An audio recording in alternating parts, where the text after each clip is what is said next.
Iya. Bangun dulu. Yuk. Apa jangan dikeluar ya? Jangan dikeluar satu. Iya. Semuanya dulu. Viral detik-detik Kadisnaker Trans Sumsel Deliar Marzuki kena OTT, petugas temukan uang di bawah meja.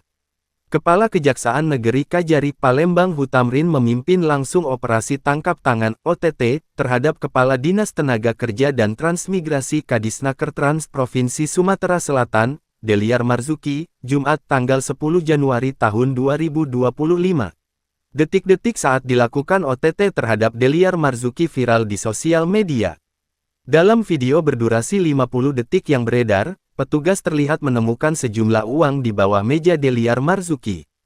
Masuk bersama anggota Kejari Palembang, yang mengenakan baju preman, saat itu Hutamrin meminta Kadis, Deliar Marzuki untuk berdiri dari tempat duduk di ruang kerjanya. Apa?